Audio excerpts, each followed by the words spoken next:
You can change your job, your city, your habits, even the way you speak, and still feel like part of you never left the room you escaped from. I know that feeling because I have lived inside it, the strange split of standing in a new life while emotionally answering to an older one. That is why this is called, You're Not Trapped by Your Past, You're at War with It. The hardest part is that the conflict rarely looks dramatic. It looks like hesitation when something good appears, suspicion when someone treats you with care, and exhaustion after a day in which nothing visibly went wrong. You tell yourself you are moving forward, yet every step seems to awaken a version of you that you hoped would stay behind. And after a while, you stop asking why you are tired and start assuming this is simply who you are now. I recognize the smaller signs because I used to dismiss them. You avoid certain photographs, not because they are painful, but because you cannot stand the person you were smiling as if nothing was wrong. You hear an old song and skip it before the first verse because it returns you to choices you are embarrassed to remember. You compare your current self to a past version and somehow lose either way. If you were happier then, you feel broken now. If you were more lost then, you feel ashamed that you ever became that person. You rewrite old conversations in your head, searching for the sentence you should have said, the boundary you should have drawn, the moment you should have walked away. You keep trying to prove that you are no longer that person, but every proof somehow brings them back. So let me ask you something that I could not ask myself for a long time. What would you be willing to forgive in the person you used to be if you stopped trying to erase them? Not excuse, not romanticize, not pretend the consequences did not matter. Forgiveness is not the same as calling every decision wise, and it is not permission to repeat what hurt you. It is the willingness to look at the one who made those choices and ask what they knew, what they feared, what they were trying to survive, and what they had never been taught. I spent years judging earlier versions of myself with knowledge they did not have, strength they had not built, and language they had never been given. Then I wondered why growth felt less like freedom and more like a trial that never ended. There is a difference between outgrowing an identity and putting it on permanent punishment, but when you are inside the conflict, those two things can feel identical. I used to think that staying hard on myself proved I had changed, as though self-rejection were evidence of maturity. It was not. It was another way of staying attached, because the part of me I condemned still controlled where I looked, what I avoided, and what I believed I deserved. By the end of this, you will understand why stopping the fight is not the same as giving up, and why making room for who you were does not cancel who you are becoming. Before we talk about a new self, we have to notice what keeps following us into every new room. The real question is not whether you have changed, it is what you keep carrying into that change without realizing it. I know what it feels like to move through a life that still looks familiar while feeling as if the person living it has quietly disappeared. The same people call your name. The same responsibilities wait on your calendar. Yet your reactions feel delayed, borrowed, almost rehearsed. You smile, because the moment expects a smile, then wonder why it vanishes as soon as no one is watching. You make a decision and immediately inspect it, asking whether it came from your present judgment or from an older reflex trained by disappointment. This is where the confusion becomes exhausting. You are not only trying to choose what comes next, you are also trying to determine which version of you is allowed to choose. One part says, I cannot keep living like that. Another answers, that way of living is what kept us from falling apart. Neither voice sounds entirely wrong. That is why you remain divided, not because you lack courage, but because two internal loyalties are competing for the same future. One loyal to expansion, the other loyal to survival. I think of Maya, 34, sitting on the kitchen floor at 12:47 in the morning with her laptop resting against a cabinet. She had opened an old folder while searching for a tax document and found photographs from 6 years earlier. In one, she was outside a crowded restaurant wearing a red coat, laughing beside friends she no longer called. In another, she was leaning against the man she would eventually leave after years of explaining away his cruelty. She stared at her own face and felt tenderness, embarrassment, anger, and envy all at once. That woman looked open. She also looked unaware. Maya zoomed in and whispered, "How could you not see what was happening?" She blamed that earlier self for everything that came later. The debt, the isolation, the habit of apologizing before expressing a need. What she could not admit was that she also missed her. She missed how easily that woman accepted invitations, wore bright colors, and trusted a room. Maya had spent so long proving she would never be that naive again that she had also forbidden herself from being spontaneous, hopeful, or visibly moved. She did not only reject the mistakes, she rejected every quality associated with the person who had made them. The next morning, the conflict followed her into ordinary decisions. A colleague encouraged her to apply for a leadership role, and Maya replied, "I am just being realistic about my capacity." A man she genuinely liked sent a thoughtful message, and she waited until evening to answer because immediate warmth felt too much like the person she used to be. Her sister invited her on a weekend trip, and she declined, saying she needed rest, though she spent Saturday scrolling through other people's lives and feeling left behind. None of these choices looked like fear. That was the problem. Fear had become articulate. It no longer said, "I am afraid to be seen." It said, "I am being selective." It no longer said, "I do not trust myself to recover from disappointment." It said, "I am protecting my peace." Sometimes those sentences are true. Boundaries can be necessary. Discernment can prevent damage. Solitude can restore what constant access has drained.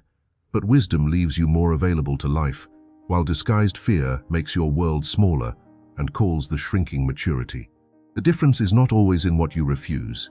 It is in what happens inside you afterward. Do you feel grounded or merely relieved that nothing unpredictable can reach you?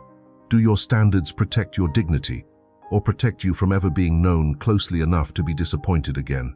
What finally unsettled me was realizing that the older version of myself was not trying to sabotage my future.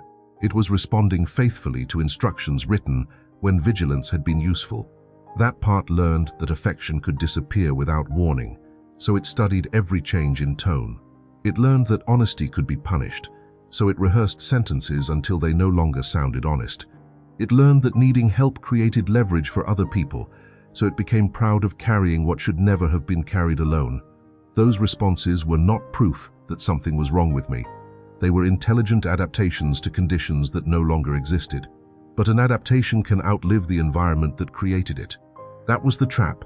I either obeyed every warning or attacked myself for having one. I called myself practical when I was expecting loss. I called myself independent when I was terrified of dependence. I called myself transformed while arranging my entire life so nothing could remind me of who I had been. The deeper truth was harder to face. I was still loyal to that old identity because I believed abandoning its defenses would make its suffering meaningless. Before I could move forward, I had to understand that honoring what protected me did not require remaining governed by it. And before I could release those protections, I had to discover what they were still trying to save. The war becomes visible when you notice how often you treat your own history like evidence against you. I did this for years without realizing it. Every old mistake became a witness for the prosecution. Every moment of hesitation became proof that I had not changed enough. I believed growth meant building a case against the person I used to be, as if becoming wiser required me to become crueler toward my own past. But cruelty does not create clarity. It creates surveillance. You begin monitoring yourself instead of living. You question every desire because you once wanted the wrong thing. You distrust every connection because you once trusted the wrong person. You hesitate before receiving anything good because an earlier version of you paid dearly for believing good things could last. This is where fear starts wearing the clothes of maturity. It tells you that suspicion is discernment, distance is independence, and emotional numbness is peace. Wisdom feels different.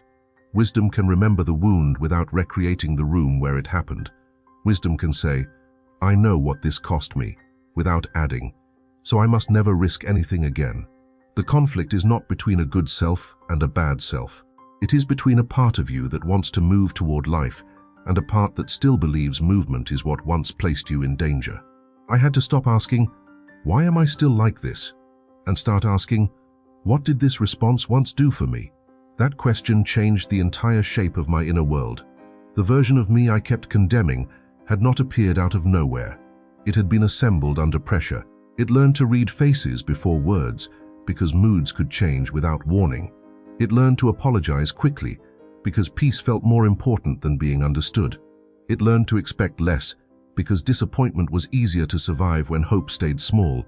Those patterns were not born from weakness. They were forms of intelligence created in an environment where openness had consequences. But protection has a dangerous habit.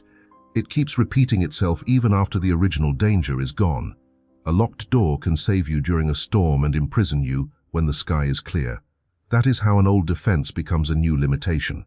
The same reflex that once helped you endure rejection can prevent you from recognizing care. The same habit that taught you to stay quiet can make you invisible in rooms where your voice would now be welcomed. The same detachment that kept you functioning can make tenderness feel unsafe long after the threat has ended. None of this means you should tear down every boundary. It means you have to examine who built it, what it was protecting, and whether the life you have now still requires the same architecture. This is where I want you to slow down and ask yourself 3 questions in order, without rushing to produce the right answer. First, what was the older version of me trying to protect me from? Be specific. Not pain, but the actual experience being mocked when you spoke honestly, being abandoned after asking for more, being punished for needing rest, being told that your instincts were dramatic. Second, is that protection still necessary in the same form today? Notice the wording. The question is not whether caution has value. It is whether the exact strategy you learned then still fits the reality you live in now.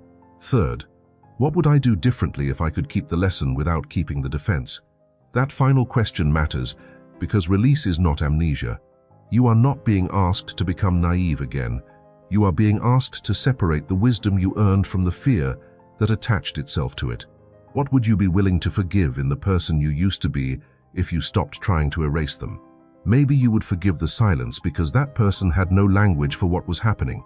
Maybe you would forgive the staying because leaving once felt more dangerous. Maybe you would forgive the need for approval because belonging had been made conditional.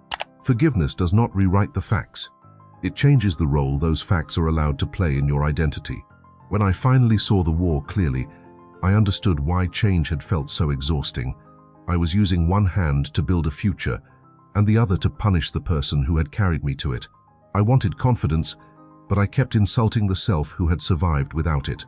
I wanted intimacy, but I treated every protective instinct as a defect instead of a message.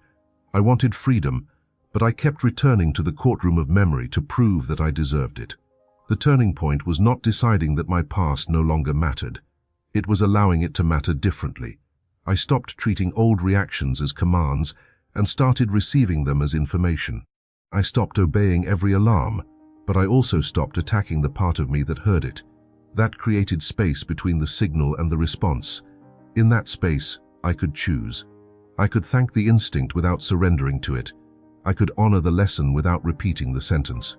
I could recognize that the person I had been was not the enemy blocking my transformation, but the one who had brought me as far as they knew how.